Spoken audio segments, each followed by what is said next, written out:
Todd is in Rickmansworth. Todd, what would you like to say? Good morning, James. Hello, Todd. On the topic of unlearning, I'm a former airline pilot and I became a climate activist. And I guess what I learned in that process, there's a guy called Dr. Joe Dispenza, and his research showed that each day we have on average about 70,000 thoughts, and beyond the age of 35, 90% of those thoughts were the same as the day before. And I guess you've been listening to this show, Todd. There you go. And essentially, I built up a whole egoic identity around being an airline pilot. I wanted to do it since the age of 5 years old. So to accept that I needed to radically change my life because it wasn't compatible with a livable future was something which was deeply uncomfortable. So I need to take you back. I don't understand what happened to make you feel that way. What was it sounds like it may have been a road to Damascus style conversion. What made you wake up, if you like, to the new reality? Yeah, the initial seed that was planted was a solo trip to Peru for the first time, South America.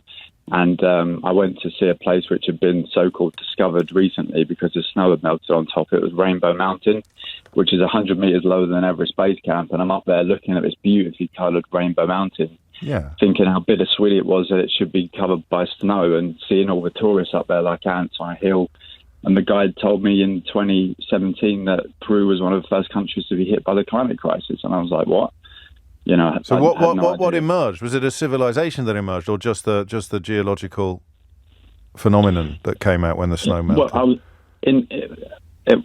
It was a geological. Right. So no one had seen that in living beyond living memory. No one had seen that mountain because it had always been covered in snow. Exactly. Yeah, that would land, wouldn't it? But not with everybody, because not every tourist there began to. And again, as with Henry, a little bit of irony policing is that you were one of the tourists. You were an ant-like tourist scurrying all over the mountain, of course. Absolutely, it was my privilege. But not everybody there would have had the reaction that you had. What do you think happened? Why did it hit you so hard? I guess I was being confronted. I was witnessing climate change and mass tourism firsthand. Yeah. I'd gone into the Amazon jungle just after that, all very privileged things to do. And, of course. And I guess I just felt the aliveness of it, or Mother Earth, as they call it, Pachamama in South America. I think we've been conditioned in the West, the way we've been educated, we don't have a connection with nature. That's very true. So I go and sit with a tree on occasions, and I think we need to rebuild that connection with nature. And in Buddhist terms, Mother Earth is within us. When we take care of our own body, we're also taking care of the earth. You wouldn't have felt any of this stuff when you were training to be a pilot?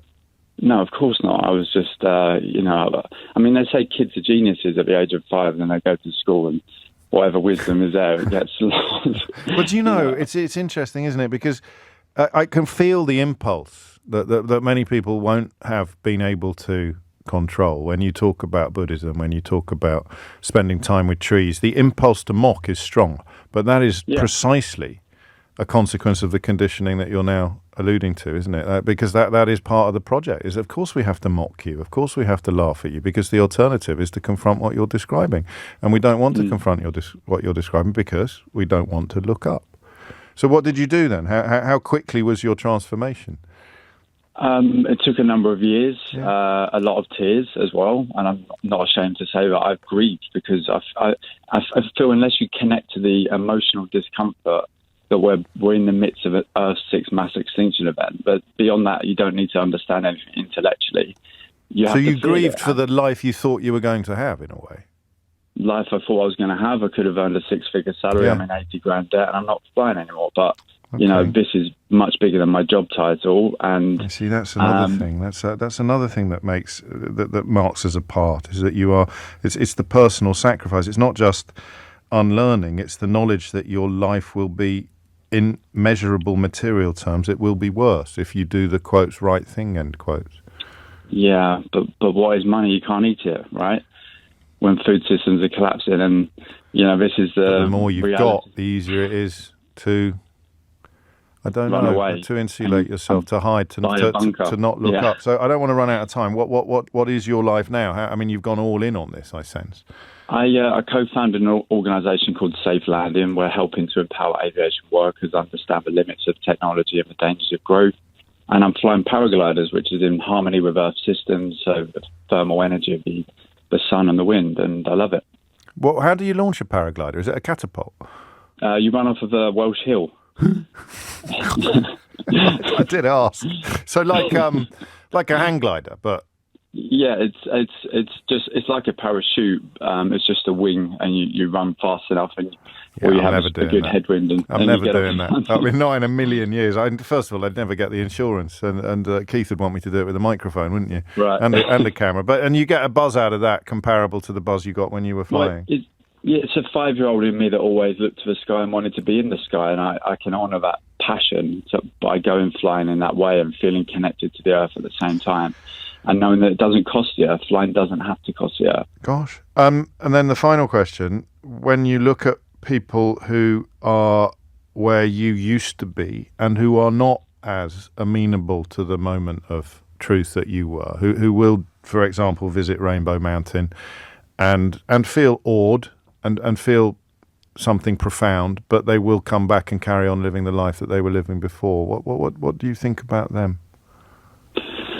I empathise because I guess I was there, and we've all got to go on this journey together because ultimately this affects everyone. And we need a lot of compassion in the midst of the turmoil that we are witnessing, and it only gets worse from here. Like the next 100 years are going to be less stable for sure than and it's going to get closer and closer. It's Central Europe now, where people are drowning in their own homes, and I'm sure they have in the past, technically, but the incidence of it, the frequency of it, can only increase, as Todd says. That man, Todd, thank you. That was a really powerful call for me, and I'm sure for many people, but not all listening, which is the point of this entire phone-in. That, to me, sounded like the opposite of what we've been talking about a lot in the last couple of weeks, this developing obsession I've got with the whole idea of persuading people to act against their own interests, because I don't think we had climate change on the list, did we? Eleanor's on holiday this week. I don't know where she's keeping the list, but we will. But the idea that I know I'm against making the planet safer. I'm against protecting the species. I'm against all the things that Todd described, and the subtlety sometimes of our response. Did you feel it when he said, "I spend time with a tree"? Did you feel that little impulse to laugh at him, to mock him? You did, didn't you?